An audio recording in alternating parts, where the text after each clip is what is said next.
ప్రార్థన చేసేవారంతా ప్రార్థనాపరులు అవ్వాలి, అనగా ప్రార్థనలో సమయం కాలం గడిపేవారవ్వాలి, మరియు ప్రార్థనలో పోరాడేవారై గెలిచేవారవ్వాలి. ఒక టార్గెట్ దొరికిందంటారా? హలో, మా ఇంక చూస్తలేదు మాట్లాడలేదు, మీరు చెప్పరా ఇప్పుడు? రెండోది, ప్రార్థన చేసేవారంతా ప్రార్థనాపరుల వలన ఒకట్లో అన్నాం కదా. రెండు, ప్రార్థనాపరులంతా ప్రార్థన కొరకే ఒంటరవ్వాలి. ప్రార్థన కొరకే ప్రాణం కోల్పోవడానికైనా తెగించాలి. ప్రార్థించకపోతే పాపం చేసినట్లే అనే సమర్పణలోకి రావాలి. ఒప్పుకున్నారా?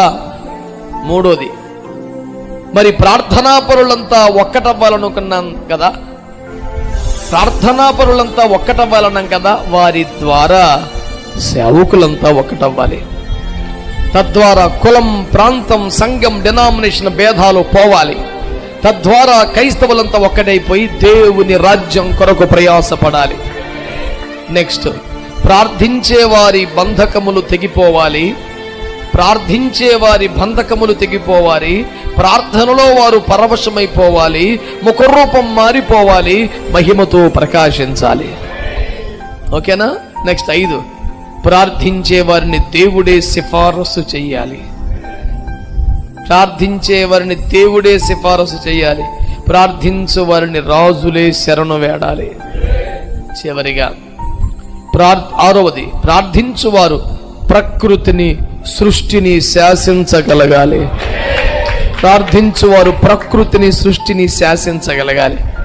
లాస్ట్ అండ్ ఫైనల్, ప్రార్థించువారు ప్రభువైన యేసు రమ్మని ప్రార్థించాలి. కొట్టా ఇప్పుడు గట్టిగా.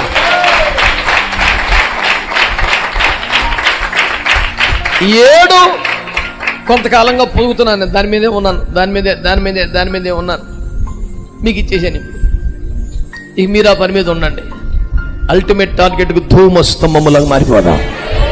దేవుడు మనందరినీ ధూమస్తంభముగా మరల్చి ఆశీర్వదించునుగాక.